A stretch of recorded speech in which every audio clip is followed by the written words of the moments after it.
The power of indexing. In this episode, I'm going to address how to make money when the market goes up and don't lose when the market goes down.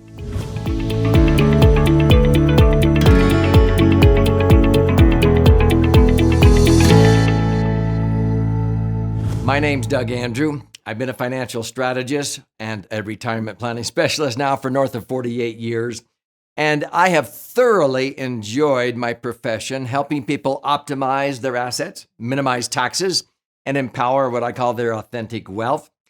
One of my absolute favorite financial vehicles that allows people to accumulate their money totally tax-free and then be able to access that money anytime, not just in retirement, totally income tax-free, if they do it the smart way.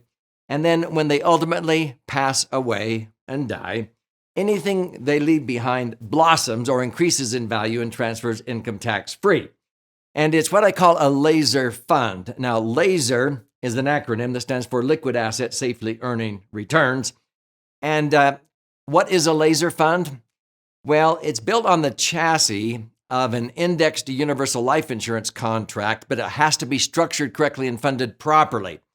Unfortunately, I would say over 99% of universal life policies, indexed universal life in particular, are not structured correctly and funded properly to perform or qualify as a laser fund, in my opinion. To where if you're earning average returns, let's say of 11, you're netting 10. If you earn 8, you net 7. If you earn 15, you net 14. And I'm going to show you how to do this. And the reason why I love indexed universal life, it was introduced in 1997 because interest rates were starting to come down after E.F. Hutton, who was a brokerage firm that was credited with being the brainchild of the emergence of universal life in 1980, back when interest rates were high. And from 1980 to 1990, I never got credited less than 11.75% on my universal life policies. I got credited as high as 15.5%. Let's just go down to 11. If I was earning 11, I was netting 10 cash on cash. I had many people putting in $500,000, earning 11 and netting 10, and they were withdrawing $50,000 a year tax-free. And they still do that to this day. Then, as I explain in other episodes, the IRS said, hey, we think you're overstepping the bounds in the Internal Revenue Code under Sections 72E, 7702, and 101A. Those are the three sections of the Internal Revenue Code that have been around in one form or another for over 108 years that allows you in a permanent life insurance policy to accumulate your money tax-free under 72E, be able to access that money tax-free under Section 7702, and when you ultimately die, anything left behind blossoms, increases in value, and transfers income tax-free under Section 101A. Nothing else does that in the Internal Revenue Code as far as I'm aware. And so E.F. Hutton was using it for a living benefit for like retirement income. And you take the least amount of insurance the IRS will let you get away with, and you put in the most money the IRS allows. Well, that was great until the 1990s when interest rates started to come down.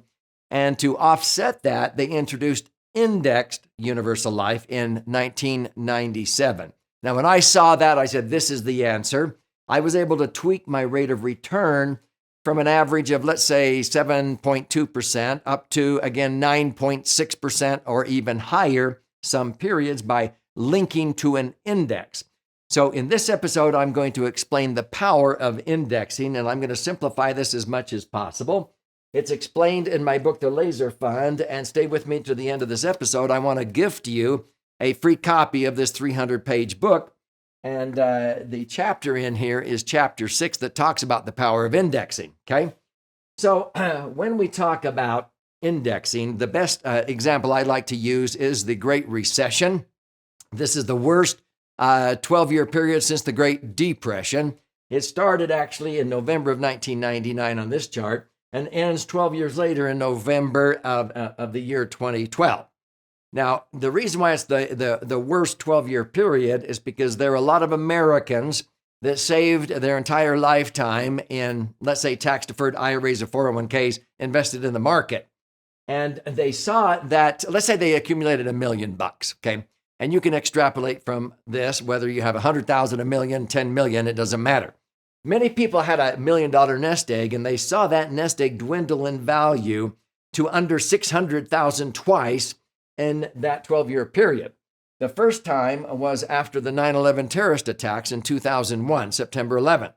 And they saw that $1 million go down in value down to 700,000, 600,000. Some people even lost 50%. They lost, let's say, 40%. That was the average in America. Now, a 40% loss has to be followed by a 67% gain to get back to break even. A lot of people don't understand that. See, if a million goes down to 600,000, 600,000 has to grow by 400,000, 67% increase to make up for a 40% loss. So people had to put off retirement 7 years. It took 4 years after 3 years of losing to make back what they lost and get back up here to this break-even point. They felt like they had lost their future back here. The point I want to make is people who used indexed universal life, I had many clients, they were not losing a dime when the market went down. They may not have made very much. They were up here, but they didn't lose. And as soon as the market turned around, they started making money up here. So when most people were barely back to their million they started with, many of our clients had 2 million by that point. This is huge. Please pay attention to how important indexing is to understand. I'm not talking about index mutual funds. Index mutual funds, you have your money at risk in the market. An index mutual fund in the S&P, you would have lost. Indexing is a strategy. You don't lose when the market goes down because your money is not invested in the market. I'll show you why. So they came back up to break even. They thought they could finally retire with $1 million nest egg. And then, as Warren Buffett put it, he said, when the tide went out in 2008, it revealed who was swimming naked, is what he said. People weren't protected from market losses. They lost 40% again for the second time in that decade. And it took 4 more years till 2012 to come back to barely above break even. They finally had 1,046,000 for the million they started with, but the 1,046,000 couldn't even buy the same gallons of gas and loaves of bread that $1 million did 12 years earlier because of inflation during the time period, okay? Now, again, in 2008, our clients with indexed universal life were cheering, go, go, go, because they weren't losing a dime. And the first 90 days of 2009, when the market turned around here, they picked up here. And so many of them at the end of this 12-year period had $2.5 to $3 million for the million they started with, when most Americans in the market were barely back to break even. So this is why you have money in the market. You are exposed to those losses, and it happened twice, 40% losses twice in that decade. Whereas people who had indexed universal life, they did not lose. They may not have made very much in those down years, and I'll show you. But see, instead of going through this roller coaster ride, these gyrations in the market, this is superimposed here. And when you look at this 12-year period, it's pretty pathetic. Money in the market, superimposed here, is a 1/3 of 1% average annual compounded rate of return. Now, that's ridiculous. In fact, that's unacceptable to me. So when you superimpose that here, some of our clients had their money diversified into just one universal life policy, but they diversify. But some of them had a floor of 2.34%. They didn't earn zero, because sometimes you earn zero, but zero is your hero when everybody else is losing 40%. But they made money when the market went up, but they did not lose when the market went down. So instead of having 4.68% after 12 years, they had 130% more money. This is huge, okay? So let's go back to the year after I began. I began in 1974. I had a Series 1 securities license and an insurance license, and I ended up from 1974 to 1980 with over 3,000 clients in 13 Western states. They were never happier than when I got them out of the market. And so if you had $500,000 in the S&P 500 in the market, in 1975, it would have looked like this in the red. Here's the 1990s, but here's the turn of the century, 9/11. Here's 2008, at the end of 2010. So we're talking about 35 years here. 500,000 in the market would have had these ups and downs, and you would have ended up with 5.6 million before tax if this was, IRA, 401k type money. But with indexing, you may not have made as much during some periods, but you don't lose. You would have ended up with 8 million. So I ask people, what would you rather have? Heartburn with the market going up and down, and then you finally end up with 5.6 million, and you have to pay tax on that because that's tax-deferred IRAs and 401ks. So in a 33% bracket, you're only netting 3.8 million because you have to pay a third in tax. Or would you rather not lose when the market goes down? Okay. It's like Will Rogers once said, people get more concerned about the return of their money than the return on their money when things get bad. And you end up with 8 million tax-free.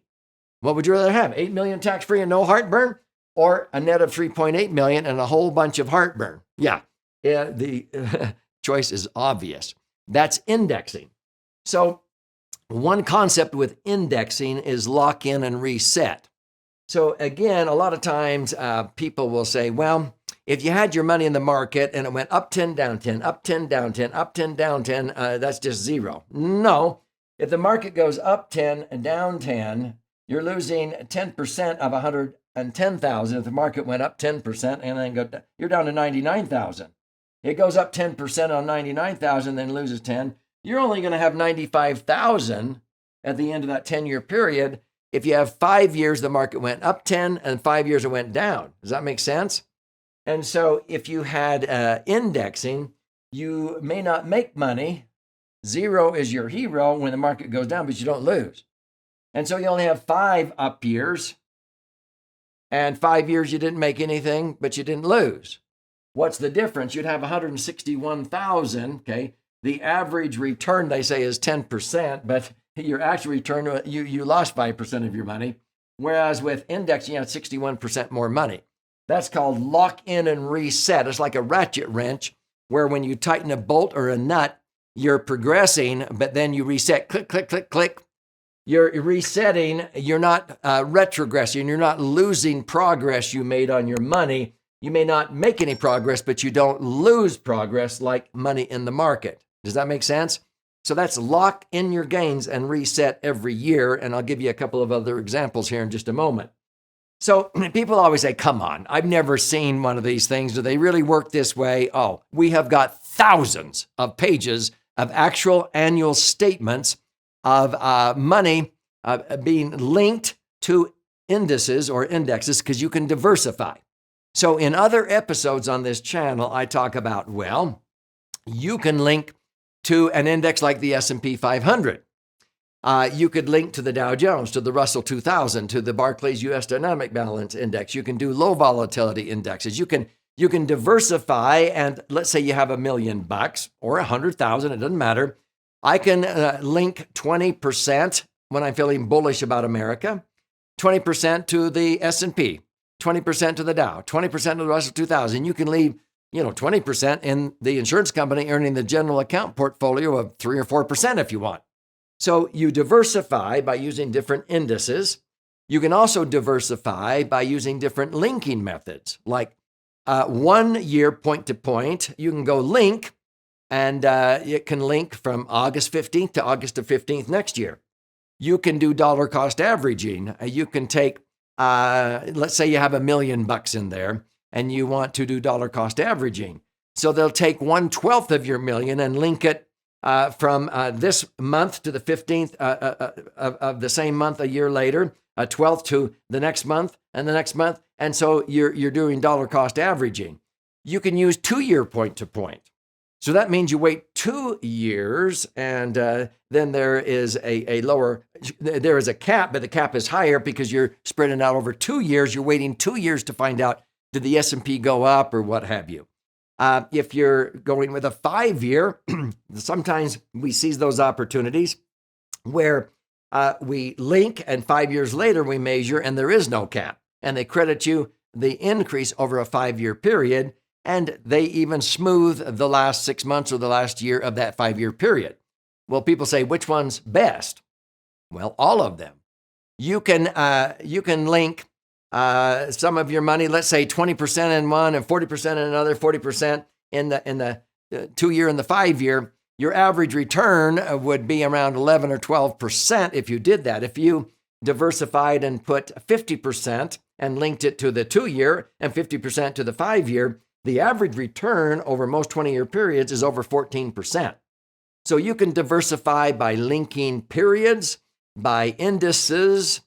Sometimes you can do it with caps or no cap. And that means instead of having a cap where when the market goes up, you get to participate up to a cap. Now, why do they do that?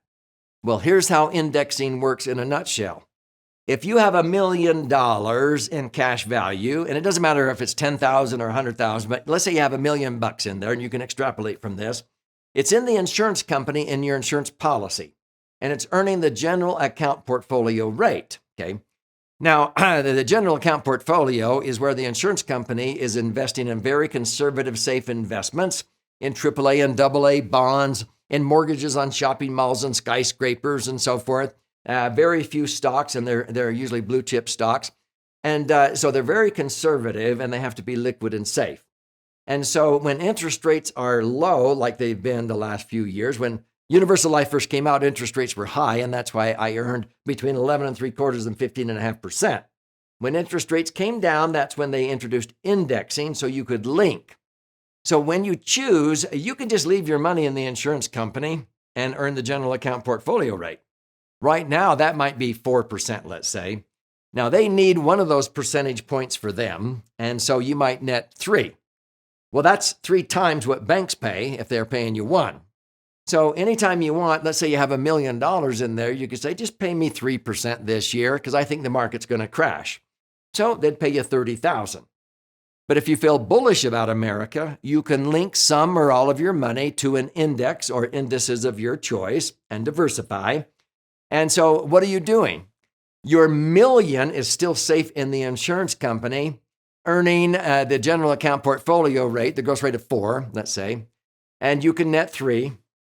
But if you decide to link to an index, your million is safe in the insurance company. You're relinquishing the interest on your money, so to speak. So you're relinquishing that, let's say that 4%, that funds an option budget. So in that example, 4% on $1 million would be $40,000. So now they have an options budget and they buy upside options in whatever indices you chose. Let's just say the S&P. If the S&P goes up, that $40,000 worth of options gives them the wherewithal to pay you 8% if the S&P went up to 8, maybe 10 or 11 or 12%, but they cap you sometimes because of the price of options in that budget. So they cap you, but the floor is 0. If the market crashes, you guessed wrong, your options expire worthless, but you still have your million. So you don't lose what you started with. Your principal is safe. Does that make sense? I like to link to an index because 7 out of 10 years, the market will be up, and I'll usually come out ahead, maybe 2 to 3 percentage points ahead of the general account portfolio rate. And this is why I've still averaged between maybe 7 to 10% through the years, even though the general account portfolio rates are maybe 3, 4, 5%. Now, so when people begin to ask, does this really work? Yes. They get statements, and on one sheet of paper, here's all these indices offered by the insurance company, and maybe they chose this one, this one, this one, this one, and this one. Many of our clients will diversify. This one, this year, they got credited 13.65% on about 20% of their money, 11% on this 20%, 9.5% on this, 15% on this one, and 4.4% was the general account portfolio rate. The average of that was over 10%. It's on one sheet of paper, okay? But they diversified.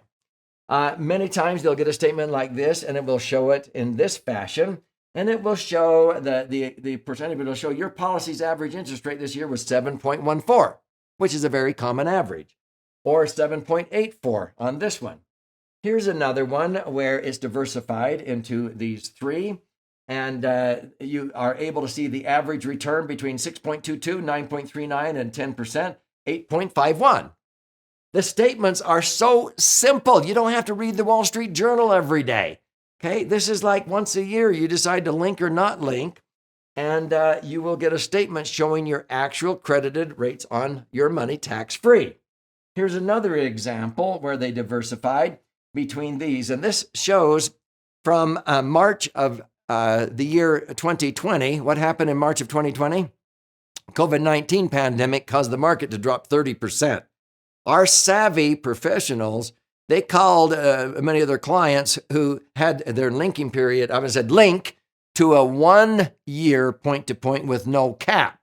Now, we usually don't do that on average periods because if you have no cap, they will charge maybe 5% in a spread. And so an average period, if you were to earn 12, you'd only net 7. So you don't do that very often unless you're pretty sure, wow, anxiety, there's opportunity. And so in March of 2020, linked to a 1 year point to point with no cap.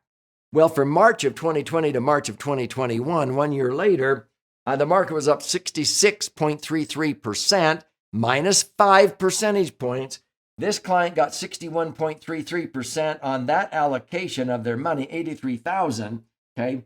And they made $51,000, 61%. Now, the neat thing is, if the next year the market crashed 30 or 40%, would they lose one dime of that 50 grand they made? No. You want to see one even better than this? Here is another one that had 18,000, got credited 61%, and they diversified the other 18,000 over 3 others and got 9, 12, and 7.25. Now, of course, hindsight's better than foresight. They probably wish they would have had 100% in, but they were playing it safe and only had half there, and the other half was diversified in 3 different indices. Here is an example of one client. This is my son's client that started in March of 2020 with $852,105 in his universal life insurance policy, indexed universal life. He got 61.33%, okay?